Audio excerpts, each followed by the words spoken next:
Okay, सो कल के topic को हम लोग आगे बढ़ाते हैं। सो कल हम लोगों ने पढ़ा था कि लिविंग वर्ल्ड में लिविंग ऑर्गेनिज्म की क्या क्या कैरेक्टर्स हो सकते हैं और उन कैरेक्टर को लिस्ट किया था। कैरेक्टर को लिस्ट करते वक्त हम लोगों के सामने एक लिस्ट बनी थी, वो एक बार और आप लोग दोहरा सकते हैं। आप याद करिए, हमने बताया था कि जो लिविंग ऑर्गेनिज्म होते हैं वो ग्रोथ करते हैं, इसके अलावा लिविंग ऑर्गेनिज्म रिप्रोडक्शन करते हैं। ग्रोथ रिप्रोडक्शन के अलावा लिविंग ऑर्गेनिज्म में सेंसिटिविटी होती है। इसके अलावा लिविंग ऑर्गेनिज्म में रेस्पॉन्सिवनेस होता है।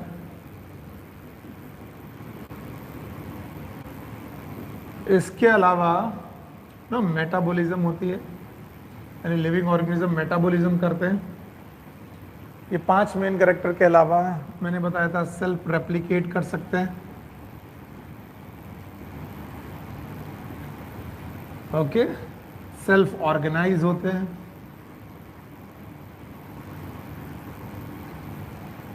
एक और प्रॉपर्टी मैंने आपको बताई थी, इनमें इवर्जेंट प्रॉपर्टी होती है। ऐसे मैंने और सारे 9 फैक्टर आपको सिखाए थे। खैर, इनमें से हम लोगों ने कल डिस्कस किया ग्रोथ और ग्रोथ से रिलेटेड जितने भी पॉइंट हो सकते थे वो, और कल डिस्कस किया रिप्रोडक्शन। और हमने पाया कि ग्रोथ एंड रिप्रोडक्शन ये दोनों नॉन डिफाइनिंग कैरेक्टर हैं।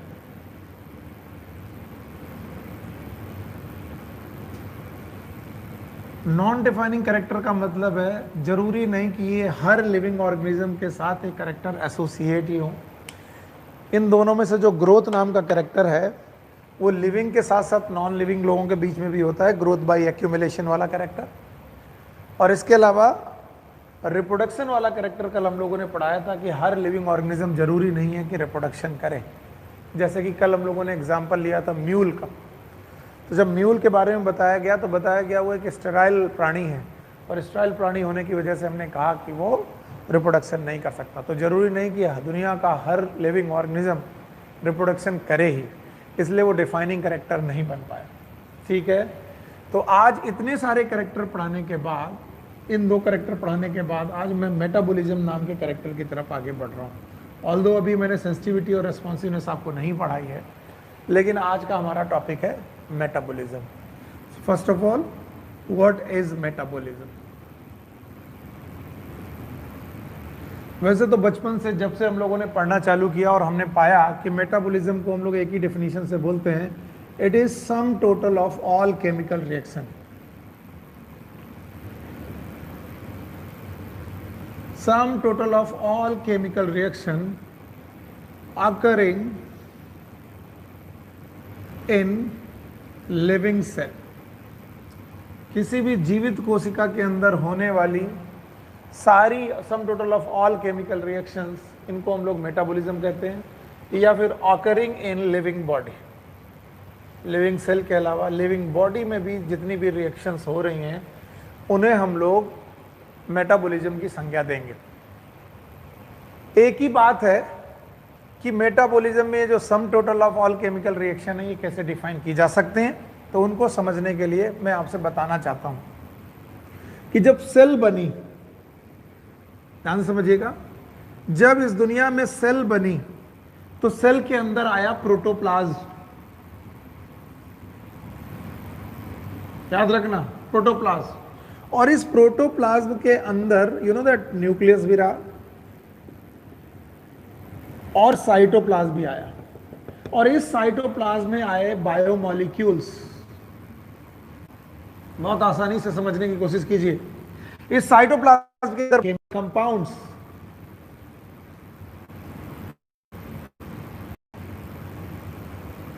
बहुत ध्यान से समझने की कोशिश करिएगा, और जरा सा भी इधर उधर दिमाग लगाएंगे आप बोर होने लगेंगे, समझ में नहीं आएगा।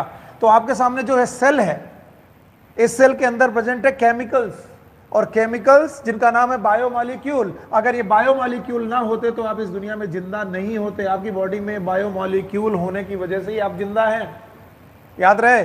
तो इन बायोमॉलिक्यूल, इन केमिकल को, कुछ रिएक्शन इन बायोमॉलिक्यूल को बना रही हैं, फॉर्मिंग रिएक्शन है, और कुछ ऐसी रिएक्शन है जो ब्रेकिंग रिएक्शन है। यानी कुछ बायोमॉलिक्यूलों को, उन्हीं पर्टिकुलर बायोमॉलिक्यूल को ब्रेक कर रही हैं, या किसी पर्टिकुलर बायोमॉलिक्यूल को फॉर्म कर रही हैं, या फिर पर्टिकुलर बायोमॉलिक्यूल को ब्रेक कर रही हैं। ऐसी रिएक्शन, फॉर्मिंग और ब्रेकिंग रिएक्शन को मिलाकर हम लोग मेटाबॉलिज्म बोलते हैं। अब जाकर के आप पूछेंगे it is sum total of all chemical reaction, का मतलब है what is the meaning of sum total. Sum total का मतलब है कुछ ऐसी रिएक्शन जो फॉर्म करे किसी कंपाउंड को, कुछ ऐसी रिएक्शन जो ब्रेक करें किसी कंपाउंड को। अगर मैं इसको एम ही पढ़ाता रहा तो आपको समझ में नहीं आएगा। लेट सपोज आपके सामने मैं ग्लूकोज नाम का बायोमॉलिक्यूल रखता हूं, ये रहा वो ग्लूकोज। तो बहुत सारी ऐसी रिएक्शन होंगी जिनकी वजह से ग्लूकोज बन रहा होगा, फॉर्मिंग होंगी जो ग्लूकोज को बना रही होंगी, और बहुत सारी ऐसी रिएक्शन भी होंगी जो ग्लूकोज को ब्रेक कर रही होंगी किसी दूसरे कंपाउंड में, ब्रेकिंग करने वाली रिएक्शन होंगी। तो ग्लूकोज को बनाने वाली रिएक्शन और ग्लूकोज को ब्रेक करने वाली रिएक्शन आपकी कॉन्टिन्यूअस आपकी बॉडी में चलती रहेंगी। इन फॉर्मिंग रिएक्शन का नाम हम लोगों ने एनाबॉलिक रिएक्शंस रखा है, एनाबॉलिक रिएक्शंस।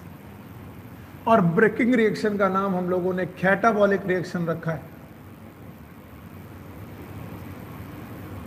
जो ग्लूकोज को बनाए उनका नाम हो गया एनाबॉलिक, और जो ग्लूकोज को तोड़ दें उन्हें बोले कैटाबॉलिक। अब आप कहेंगे ग्लूकोज क्यों?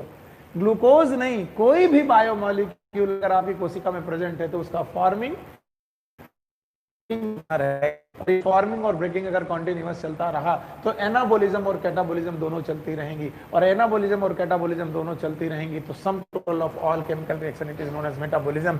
तो सही बात तो ये है कि metabolism is nothing but of anabolism plus catabolism. ये एनाबॉलिज्म और कैटाबॉलिज्म का सम टोटल है, यानी जब तक आपकी मेटाबॉलिज्म और कैटाबॉलिज्म। अगर आपको ये बात मैं कुछ और समझाने की कोशिश करता हूं। चलिए, जितने भी कैरेक्टर बताए गए उन कैरेक्टर में ग्रोथ और रिप्रोडक्शन कल मैंने आपको पढ़ा, क्लास के लिए मेटाबॉलिज्म है, और मेटाबॉलिज्म समझाते वक्त मैंने बोला it is a some total of all chemical reaction. याद रहे,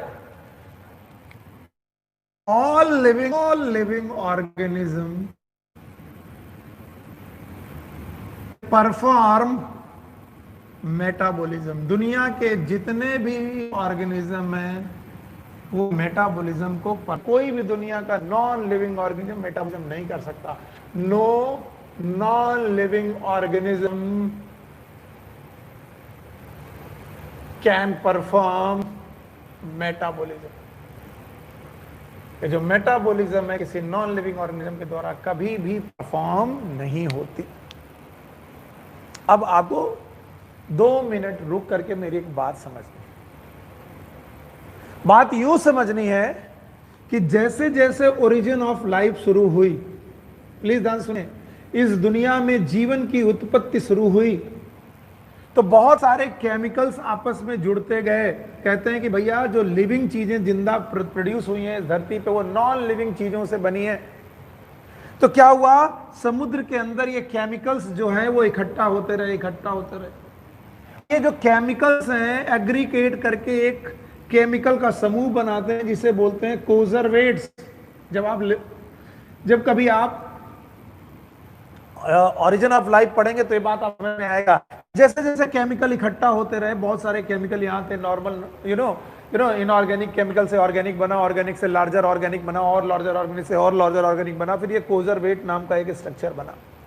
बोलते हैं कोजरवेट नाम का जो स्ट्रक्चर था ये केमिकल का समूह था, केमिकल ग्रुप था, ये केमिकल का ग्रुप था, बट नॉन लिविंग था। क्या था? Non living. तो ऐसे नॉन लिविंग होने के बाद नॉन लिविंग था, लेकिन इसी कोजरवेट से पहली सेल बनी। तो जब कोई पूछे कि सेल और कोजरवेट में डिफरेंस क्या है तो बोलेंगे कि बेटा कोजरवेट में भी केमिकल ग्रुप्स पाए जा रहे हैं, केमिकल कंपाउंड पाए जा रहे हैं, और सेल में भी, याद रखना, सेल में भी केमिकल्स पाए जा रहे हैं।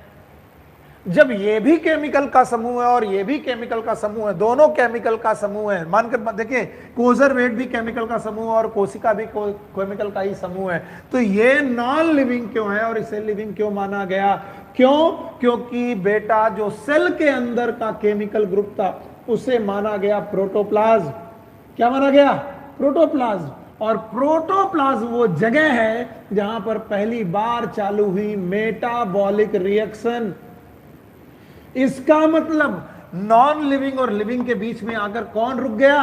Metabolic reaction. यानी कि ये भी केमिकल था और ये भी केमिकल था, लेकिन इनमें metabolic reaction emergent property living वाली नहीं सुपर कर पाई, लेकिन यहां पर जितनी भी मेटाबॉलिक रिएक्शन चालू हुई उन्होंने इस कोशिका के अंदर के केमिकल को लिविंग कंडीशन पैदा कर दी। इसका मतलब इस दुनिया में मेटाबॉलिज्म मतलब लिविंग। मेटाबॉलिज्म डायरेक्ट आपको बताता है इस दुनिया में जो भी दुनिया में जिंदा है वो मेटाबॉलिज्म जरूर करेगा। बिना मेटाबॉलिज्म के लाइफ संभव ही नहीं है। इसीलिए मेटाबॉलिज्म को लोगों ने डिफाइनिंग प्रॉपर्टी बताया, defining property of living world. Defining characteristic है, इसको हम लोगों ने मेटाबॉलिज्म को डिफाइनिंग कैरेक्टरिस्टिक बोला है। तो सी हम लोगों ने बहुत सारी बातें की, एक बार रिवाइज करते हैं और फिर धीरे धीरे आगे बढ़ते हैं। चलो, what is metabolism? It is a some total of all chemical reactions occurring inside the body. Body के अंदर होने वाली सारी sum total of all chemical reactions हैं।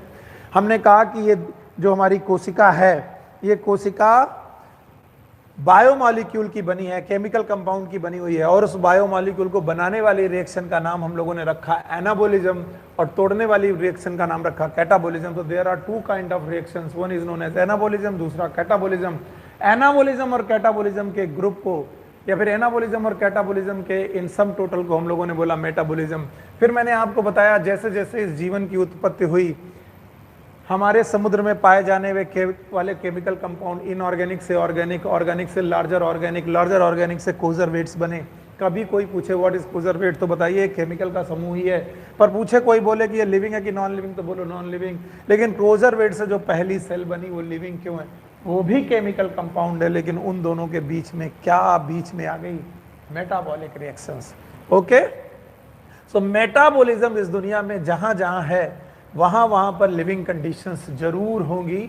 मेटाबॉलिज्म मतलब living conditions. Okay, one thing more, जब भी मेटाबॉलिक रिएक्शंस हो रही होंगी, let suppose A compound B नाम के कंपाउंड में चेंज हो रहा है। ओके, ये ए नाम का जो सबस्ट्रेट है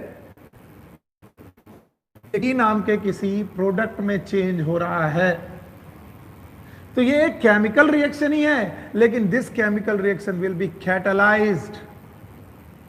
ये केमिकल रिएक्शन कैटलाइज्ड होगी और इसको कैटालिसिस करने वाले कैटलिस्ट का नाम होगा enzymes.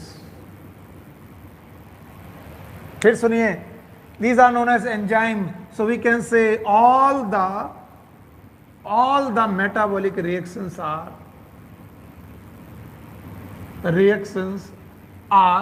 catalyzed by enzyme.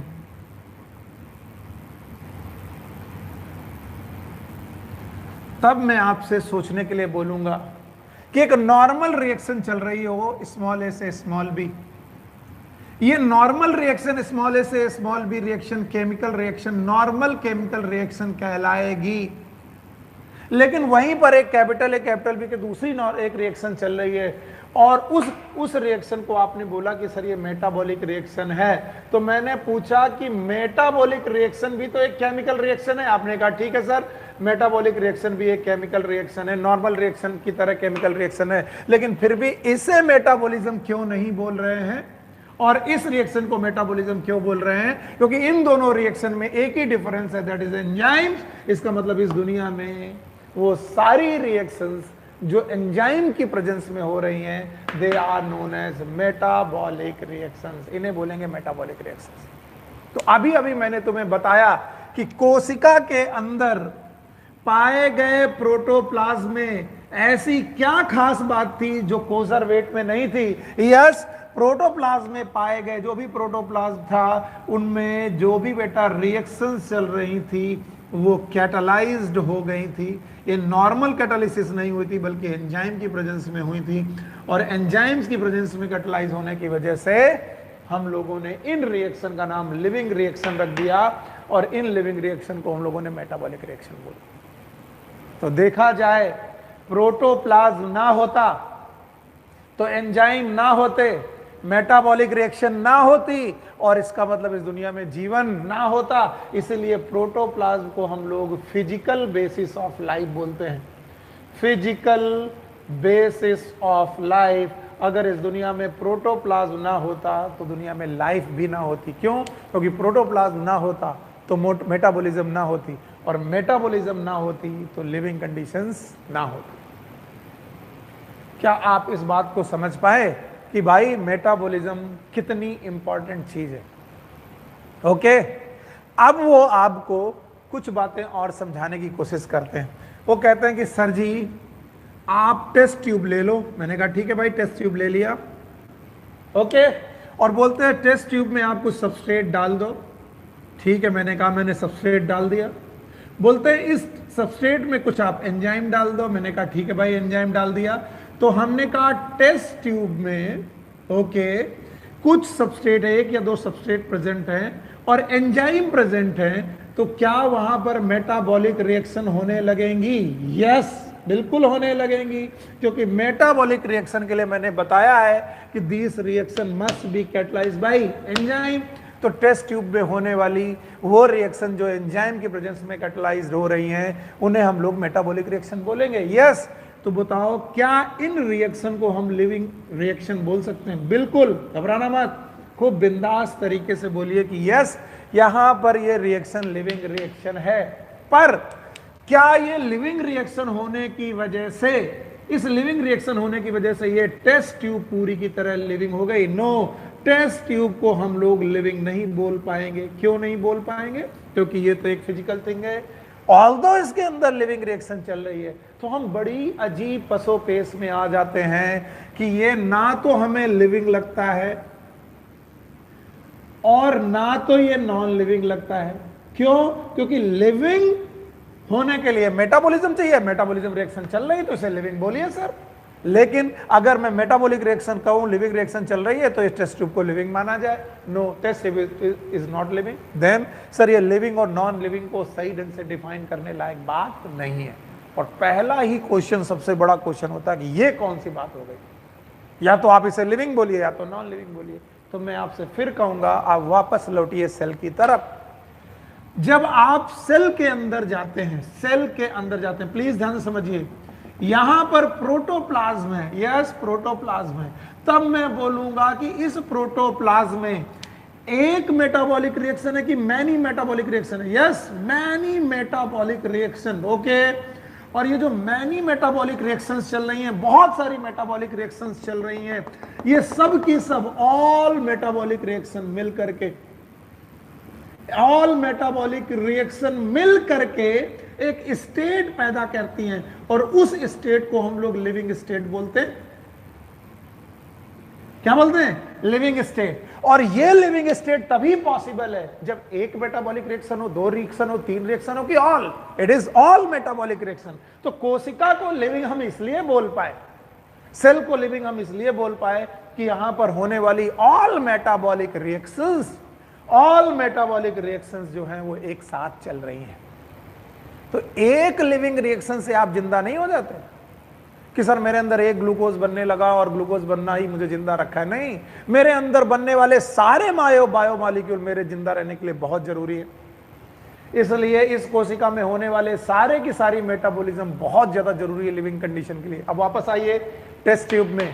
Test tube में क्या सारी मेटाबॉलिक रिएक्शन चल रही है? नो, वहां पर केवल एक रिएक्शन चल रही है, और वो एक या दो रिएक्शन इसे लिविंग कंडीशन नहीं बना सकती।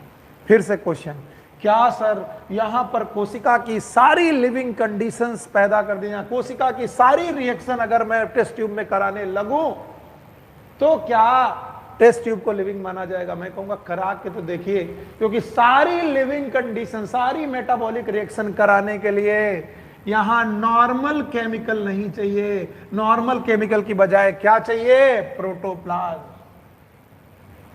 और भाइयों बहनों, प्रोटोप्लाज्म बंद बोतलों में नहीं होता।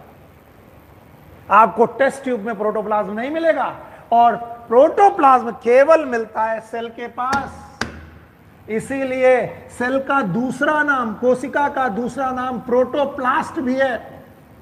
प्रोटोप्लास्ट वो स्ट्रक्चर जो प्रोटोप्लाज्म को अपने अंदर रखे, उस स्ट्रक्चर को ही हम लोग प्रोटोप्लास्ट या सेल बोलते हैं। अब ध्यान समझिए, कि अगर टेस्ट ट्यूब में प्रोटोप्लाज्म प्रेजेंट हो और फिर होगा, तब मैं कहूंगा कि भैया प्रोटोप्लाज्म टेस्ट ट्यूब में रख करके सारी मेटाबॉलिक रिएक्शन की ही नहीं जा सकती।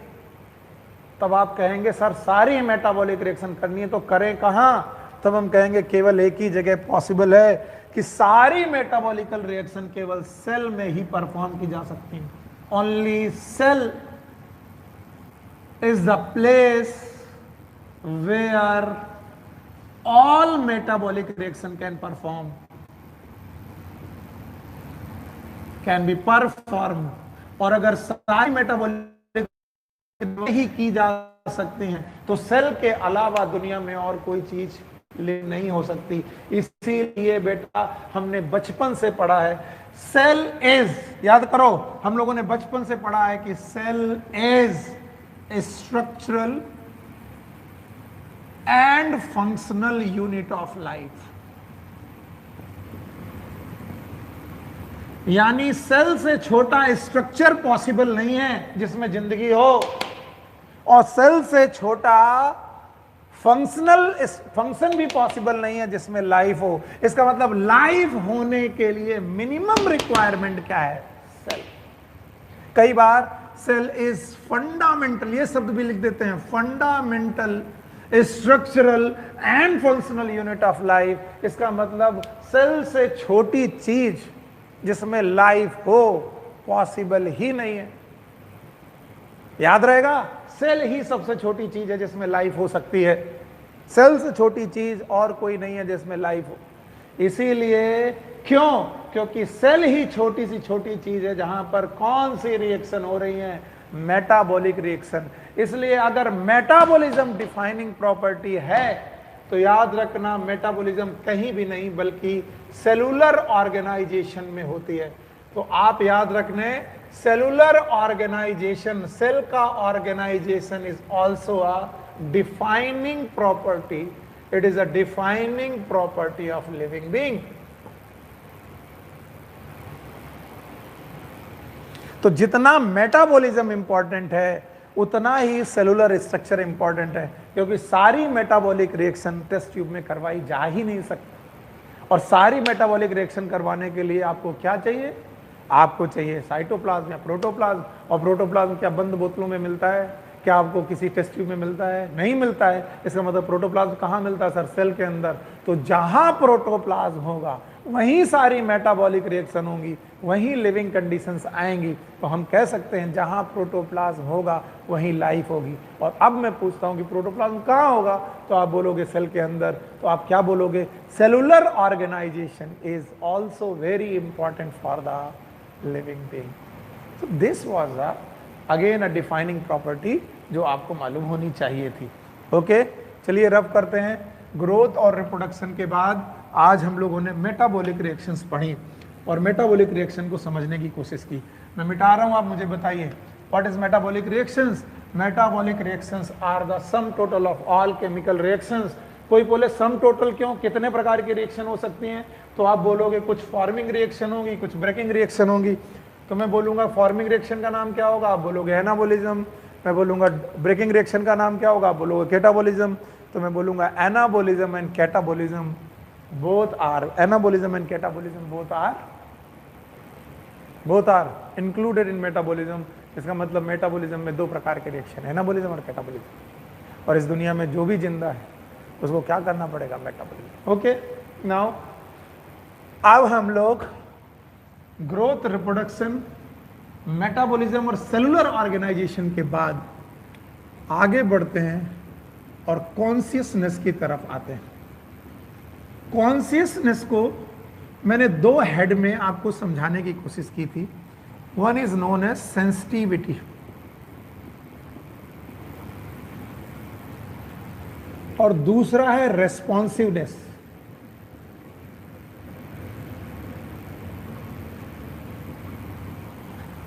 One is known as sensitivity, another one is known as responsiveness. Sensitivity और रेस्पॉन्सिवनेस को समझने के लिए सबसे पहले समझिए स्टिमुलस।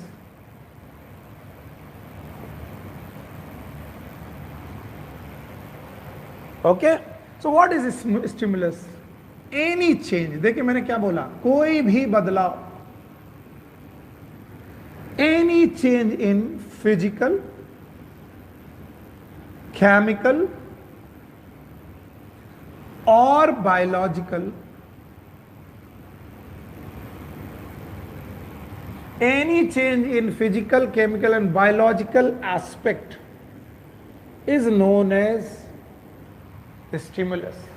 मेरे चारों तरफ अगर कोई फिजिकल बदलाव हो रहा है, मान लीजिए एक बॉल इधर से इधर जा रही है, मेरे सामने एक प्राणी इधर से निकल गया, या फिर कोई भी मूविंग चीज आ रही है, या कोई भी फिजिकल चेंज, सनलाइट आ रही है, अंधेरा हो रहा है, एनी फिजिकल चेंज, या मेरे अंदर या मेरी बॉडी के अंदर या मेरी बॉडी के बाहर कोई केमिकल चेंज हो जाए, या मेरी बॉडी के अंदर कोई बायोलॉजिकल चेंज हो जाए, तो any change which is physical, chemical और biological, it is known as stimulus. मैं ये मेरे पास मार्कर है, मैं आपकी तरफ फेंकूं और मार्कर आपके पास आए, कैसा चेंज होगा? Physical change. तो कोई भी चेंज जो इस दुनिया में प्रेजेंट है, या तो फिजिकल है या केमिकल है या बायोलॉजिकल है, फिजिकल, केमिकल या बायोलॉजिकल जो चेंजेस हैं, इन चेंजेस को हम लोग बोलते हैं स्टिमुलस.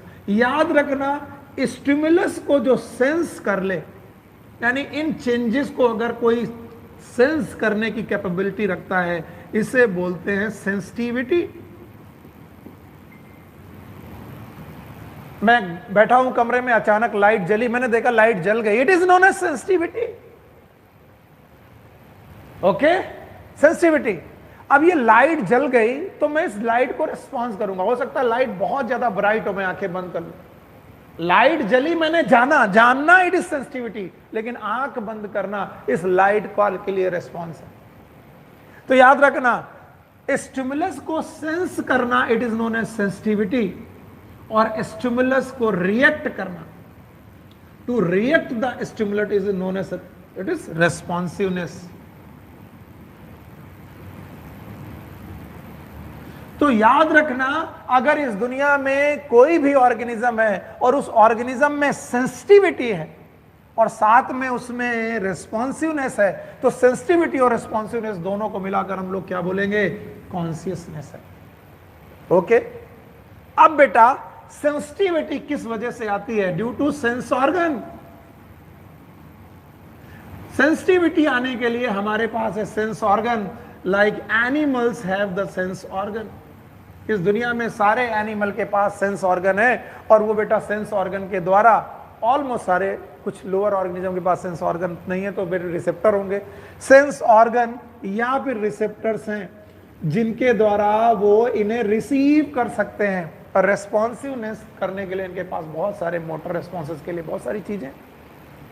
तो अगर मैं सेंस कर पा रहा हूं, इसका मतलब मेरे अंदर सेंसिटिविटी है, मेरे पास सेंस ऑर्गन है, इसका मतलब मैं लिविंग हूं. तो बोलते हैं consciousness is a living property, living character है. इस दुनिया में जो भी जिंदा है उसके पास सेंसिटिविटी है. इस दुनिया में जो भी जिंदा है उसके पास रेस्पॉन्सिवनेस है. इसका मतलब सेंसिटिविटी और रेस्पॉन्सिवनेस होना, it is known as consciousness. Okay. किसी ने बोला कि सर सेंसिटिविटी के लिए हमें चाहिए सेंस ऑर्गन. एनिमल तो ठीक है सर, एनिमल में सेंस ऑर्गन है, but what about the plants? मैं बता दूं, इनके पास सेंस ऑर्गन भले ना हो, पर इनके पास भी रिसेप्टर्स हैं. रिसेप्टर्स हैं जो इस स्टिमुलस को रिसीव कर सकते हैं. Then what about the unicellular organism? Sir आप मुझे यूनिसेलुलर ऑर्गेनिज्म के बारे में बताइए, एक कोष की जंतुओं के बारे में बताइए. Unicellular organism, sir unicellular organism like amoeba, like bacteria, जिनके पास कोशिका ही एक है, तो क्या सर उनके पास सेंस ऑर्गन है? क्या सर उनके पास रिसेप्टर हैं? सर इसे डिटेल में बताइए. तो सर मान लीजिए एनिमल इज लिविंग, उसमें कॉन्शियसनेस है क्योंकि उसके पास सेंस ऑर्गन है. सर मान लिया प्लांट लिविंग है, लिविंग प्लांट के पास रिसेप्टर है, वो फोटो पीरियड को रिस्पॉन्स कर सकते हैं, लॉन्ग डे प्लांट हो सकते हैं, शॉर्ट डे प्लांट हो सकते हैं, मान लिया सर. लेकिन अब आप मुझे यूनिसेलुलर ऑर्गेनिज्म के बारे में बताइए, क्या अमीबा और पैरामीशियम के पास भी रिसेप्टर हैं? मैं फंस जाऊंगा, क्योंकि ना मुझे वहां सेंस ऑर्गन दिखाई पड़ेंगे, ना मुझे वहां रिसेप्टर दिखाई पड़ेंगे. फिर क्या करें? फिर हम देखते हैं कि यार कॉन्शियसनेस तो सेलुलर लेवल पर, प्रोटोप्लाज्म लेवल पर होती है। भैया बहुत इंपॉर्टेंट पॉइंट, प्रोटोप्लाज्म के अंदर इरिटेबिलिटी पाई जाती है, इसे कभी मत भूलिएगा वरना आप डिफाइन नहीं कर पाएंगे बहुत सारी चीजों को। इरिटेबिलिटी पाई जाती है, आप इसमें कोई भी स्टिमुलस डालें, प्रोटोप्लाज्म इस स्टिमुलस को रिसीव करने के बाद प्रोटोप्लाज्म इरिटेट होता है, वाइब्रेशंस चेंज होते हैं, these are known as irritability. और ये irritability is nothing but sensitivity and responsiveness together. Sensitivity and responsiveness together present in protoplasm. तो भैया अभी थोड़ी देर पहले मैंने आपको पढ़ाया था कि protoplasm is a physical basis of life. अगर प्रोटोप्लाज्म है तो कॉन्शियसनेस होगी भाई। इसका मतलब कॉन्शियसनेस होने का ब्रेन से कोई लेना देना नहीं है। हाँ, ब्रेन से भी लेना देना है, केवल ब्रेन से लेना देना नहीं। क्यों? क्योंकि आप फंस जाएंगे कि क्या सर एनिमल कॉन्शियस हैं, तो आप बोलोगे यस। क्यों? क्योंकि एनिमल के पास सर ब्रेन है। यस, बिल्कुल ब्रेन है, पर मैं आपको अभी फंसा देता हूं। बताइए क्या प्लांट कॉन्शियस हैं? आप बोलोगे यस सर प्लांट कॉन्शियस हैं। तब मैं पूछूंगा क्या प्लांट में ब्रेन है? आप बोलेंगे नहीं है सर, फंस जाएंगे आप। इसका मतलब ब्रेन होना कोई गारंटी नहीं है कॉन्शियसनेस की। तो फिर कॉन्शियसनेस होने की गारंटी क्या है? Yes, this protoplasm. अगर आपके चारों तरफ प्रोटोप्लाज्म है, आपके पास प्रोटोप्लाज्म है, आप कॉन्शियस हैं, और इस कॉन्शियसनेस को हम लोग बोलते हैं सेलुलर लेवल ऑफ कॉन्शियसनेस।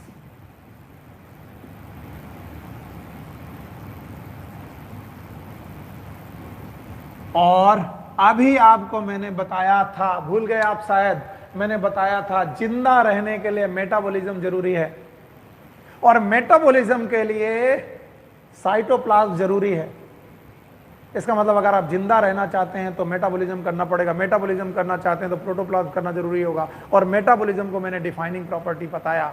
तो जहां जहां मेटाबॉलिज्म वहां वहां प्रोटोप्लाज्म, और इसको उल्टी तरीके से समझिए कि जहां जहां मेटाबॉलिज्म वहां वहां प्रोटोप्लाज्म, और जहां जहां प्रोटोप्लाज्म वहां वहां consciousness. Hence, consciousness is also a defining property.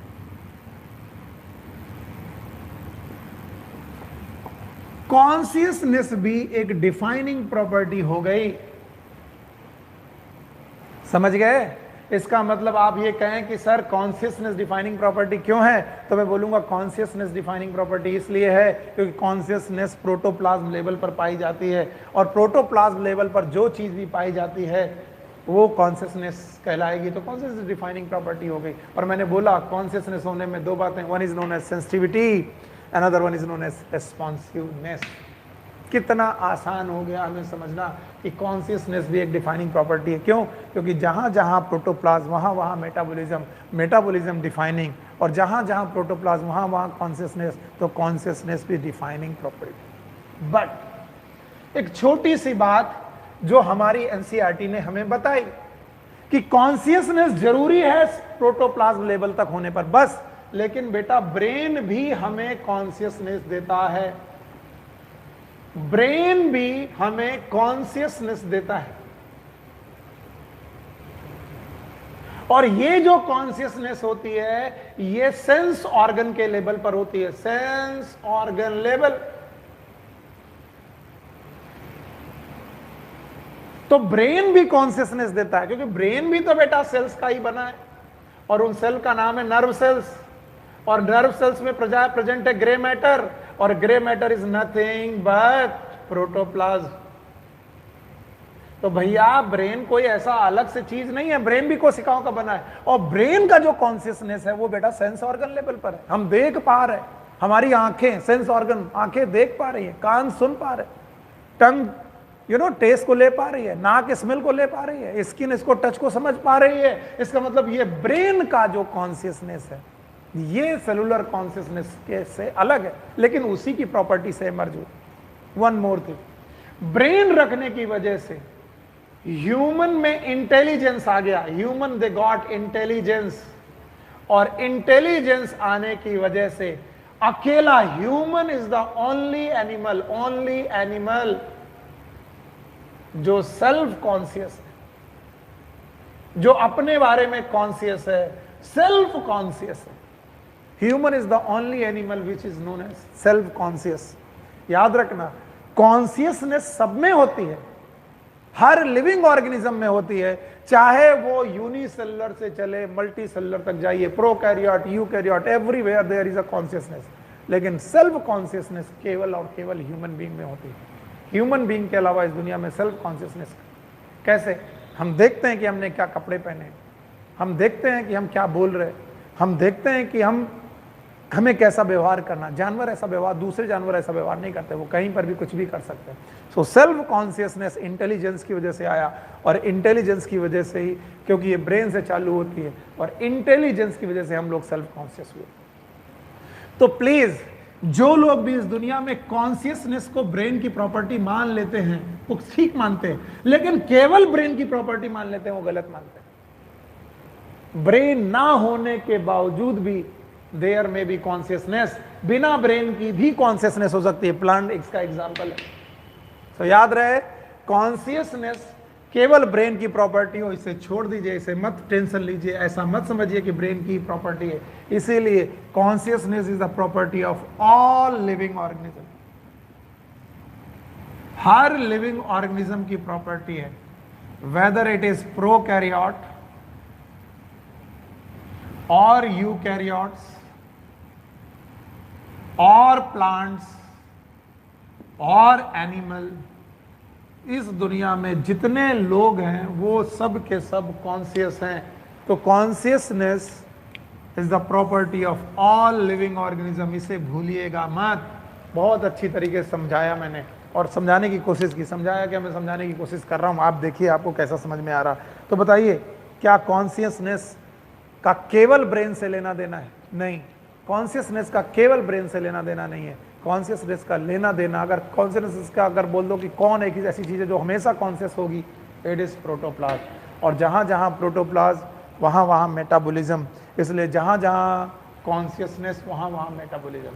सो आप कह सकते हैं metabolism is a okay feature, it is a feature of, और कैसा feature? Defining feature of the living organism. So आज हम लोगों ने बहुत सारे पॉइंट पे बात की। इन तीन पॉइंट पर आज हम लोगों ने बात की। पहले तो कल हम लोगों ने पढ़ा था ग्रोथ। देखिए मैं एक बार फिर से लिस्ट कर देता हूं। आपके सामने पढ़ा था मैंने, ग्रोथ पढ़ाया था, फिर मैंने पढ़ाया आपको रिप्रोडक्शन, ठीक है। इसके बाद आज मैंने पढ़ाया आपको मेटाबॉलिज्म। मेटाबॉलिज्म के बाद आपको आज मैंने पढ़ाया सेलुलर ऑर्गेनाइजेशन। सेल का ऑर्गेनाइजेशन, बिना सेल के तो मेटाबॉलिज्म पॉसिबल ही नहीं है। सेलुलर ऑर्गेनाइजेशन, इसके अलावा मेटाबॉलिज्म सेलुलर ऑर्गेनाइजेशन के बाद मैंने अभी अभी आपको पढ़ाया कॉन्शियसनेस। याद रहेगा? तो अब आपको क्या क्या सीखना है? One is growth and reproduction, they are non defining character. याद रखिए, they are non defining character of living being. यानी ये कैरेक्टर पाए तो जाएंगे लेकिन डिफाइनिंग नहीं है। बाकी तीन character, metabolism, cellular organism, consciousness, they are the defining character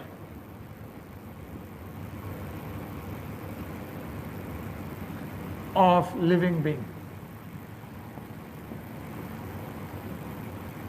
देखिए, और ये सबसे ज्यादा पूछा जाने वाला क्वेश्चन है। इतना पढ़ने के बाद सबसे ज्यादा पूछा जाने वाला यही क्वेश्चन है, कौन डिफाइनिंग, कौन नॉन डिफाइनिंग। इसी को पूछ करके लोग नीट क्रॉस कर रहे हैं और समझ रहे हैं। सो आपके सामने defining and non defining character आ गया। अच्छा, एक फेमस क्वेश्चन है जो एनसीईआरटी आपसे पूछती है, उस क्वेश्चन को मैं आपके सामने रखता हूं। एनसीईआरटी ये क्वेश्चन आपको एक पैराग्राफ के रूप में पूछती है, और वो पूछती है there is a human being. एक ह्यूमन बीइंग है, वो कोमेटोज है, उसको कोमा में है, वो कोमा में है। कोमा में है इसका मतलब वो ब्रेन डेड हो चुका है, उसका ब्रेन डेड हो चुका है। ओके। दूसरा ये भी बोलती है कि कोमा के साथ साथ उसका हार्ट ऑलमोस्ट फंक्शन करना बंद कर चुका है, लंग ऑलमोस्ट फंक्शन करना बंद कर चुका है। Heart and lungs they are replaced by heart lung machine. यानी वो आईसीयू में पड़ा हुआ है। आईसीयू एक सेटिंग होती है हॉस्पिटल की, इसे बोलते हैं intensive care unit. ICU intensive care unit, यानी कि आईसीयू में एक ह्यूमन बीइंग पड़ा हुआ है जिसका ब्रेन डेड हो चुका है, कोमा में है वो, जिसका हार्ट और लंग फंक्शन करना बंद कर चुका है। बट हार्ट और लंग को फंक्शन कराने के लिए हमने हार्ट लंग मशीन लगा के रखी हुई है। हार्ट की जगह पर हार्ट की मशीन, एक मशीन आती है जो हार्ट और लंग का फंक्शन एक साथ करती है, हार्ट लंग मशीन बोलते हैं। और हम मानते हैं कि ये कभी भी रिट्रीव नहीं होगा, ये दोबारा कभी भी वापस आने वाला नहीं। अब वो कहते हैं ऐसे कोमेटोस आदमी को, लिविंग ऑर्गेनिज्म को लिविंग बोलेंगे या फिर नॉन लिविंग बोलेंगे? आप इसे लिविंग बोलेंगे कि नॉन लिविंग बोलेंगे? आप इस क्वेश्चन का जवाब दीजिए।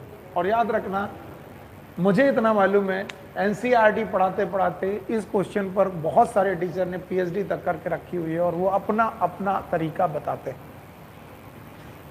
कि भाई वो लिविंग भी है, नॉन लिविंग भी है, कॉन्शियस भी है, नॉन कॉन्शियस भी। अगर कोमा है तो हम लोग एक बात तो कह सकते हैं कि सर वो अनकॉन्शियस है, अनकॉन्शियस है। और अगर अनकॉन्शियस है तो कॉन्शियसनेस तो नहीं है, और कॉन्शियसनेस नहीं है तो इसको नॉन लिविंग बोलना चाहिए। यस, मैं बोल रहा हूं अनकॉन्शियस है, ब्रेन डेड है, इसका मतलब ये डेथ है, ये डेथ है। फिर भी बेटा इसके हार्ट और लंग को मशीन के द्वारा चलाया जा रहा है, बट इसकी कोशिकाओं में, बाकी कोशिकाओं में, लिवर की कोशिकाओं में, किडनी की कोशिकाओं में या फिर स्किन की कोशिकाओं में ब्लड पंप किया जा रहा है। बाकी सेल उसकी लिविंग है, बाकी सेल उसकी बॉडी की लिविंग है। हार्ट, लंग और ब्रेन को छोड़कर बाकी सेल उसकी लिविंग है। क्यों? क्योंकि हमने करवा रहे हैं उसे। तो अब बताइए इसे लिविंग बोलें कि नॉन लिविंग बोलें? तो मैं कहूंगा it is living at cellular level. क्यों? क्योंकि अगर सेल लिविंग है, सेल अगर लिविंग है तो इसका मतलब उसका प्रोटोप्लाज्म जिंदा है, और प्रोटोप्लाज्म जिंदा है इसका मतलब उसके प्रोटोप्लाज्म में कॉन्शियसनेस है, और अगर प्रोटोप्लाज्म में कॉन्शियसनेस है तो प्रोटोप्लाज्म में मेटाबॉलिज्म है, प्रोटोप्लाज्म में मेटाबॉलिज्म है। तो लोग बोलते हैं ये आदमी अनकॉन्शियस है। मैं कहता हूं हाँ ये आदमी अनकॉन्शियस है, लेकिन ब्रेन के लेवल पर अनकॉन्शियस है, सेल के लेवल पर अभी भी कॉन्शियसनेस है, क्योंकि जहां जहां मेटाबॉलिज्म वहां वहां कॉन्शियसनेस। ब्रेन के लेवल पर इट इज अनकॉन्शियस। तो मैं बोलूंगा कि सेलुलर लेवल पर कॉन्शियसनेस भी है, मेटाबॉलिज्म भी है, लेकिन ब्रेन के लेवल पर अनकॉन्शियस है। और याद रखना इसका सेल्फ कॉन्शियस नेचर नहीं है। सेल्फ कॉन्शियस नेचर ये केवल ब्रेन से आता है, इसका मतलब ये ब्रेन के द्वारा लिविंग नहीं है। तो हम इसे लिविंग बोलें कि नॉन लिविंग बोले? ये मेडिकल साइंस का सबसे बड़ा क्वेश्चन है कि अब इसे जिंदा बोले कि मृत बोले। तो भैया medical science brain dead organism को डेड घोषित कर देती है। और नहीं तो इस क्वेश्चन का जवाब दीजिए कि जब हम ऑर्गन का ट्रांसप्लांट करते हैं तो क्या हम जिंदा ऑर्गेनिज्म से उसका लीवर निकाल लेते होंगे? मैंने बोला लेट सपोज मैं अपने लीवर को फ्लेश करूंगा, मैं लीवर को अपना दान कर दूंगा, तो क्या मेरे जिंदा रहते हुए मेरा लीवर निकाला जाएगा? नहीं, मैं मर जाऊंगा, उसके बाद मेरा लीवर निकाल करके दूसरे को दिया जाएगा। इसका मतलब मेरे मरने के बावजूद भी मेरा लीवर जिंदा है, तभी तो काम आएगा। तो इसका मतलब मैं लीवर के लेवल पर जिंदा हूं। क्यों? क्योंकि मेरे लीवर में की सेल में क्या है? कॉन्शियसनेस, मेटाबॉलिज्म है, पर मैं ब्रेन से मर चुका हूं। तो मुझे मृत घोषित करने के लिए डॉक्टर आएगा, और डॉक्टर किस बात पर मृत घोषित करेगा? कि मेरा लीवर जिंदा है इसलिए मैं जिंदा हूं? नहीं, वो कहेगा भैया ये ब्रेन डेड हो गए, इसका मतलब इनको मौत आ चुकी है। तो brain did it is a clinical death. Clinical death हम मान लेते हैं, ब्रेन लेवल पर डेथ है, इसे क्लिनिकल डेथ मान लेते हैं। तो कई बार लोग अनकॉन्शियस को बोल देते हैं कि कॉन्शियसनेस एक एक्सेप्शन है। कभी मत मानिएगा। वो बोलते हैं कि metabolism is defining property without any exception, और कुछ लोग बोल देते हैं कि consciousness is a defining property without exception in the common. No, consciousness भी defining property without any exception, क्योंकि वहां पर हम कॉन्शियसनेस ब्रेन लेवल की नहीं कर रहे बल्कि साइटोप्लाज्म लेवल की कर रहे हैं। तो साइटोप्लाज्म लेवल की कॉन्शियसनेस ही रियल कॉन्शियसनेस है। क्यों?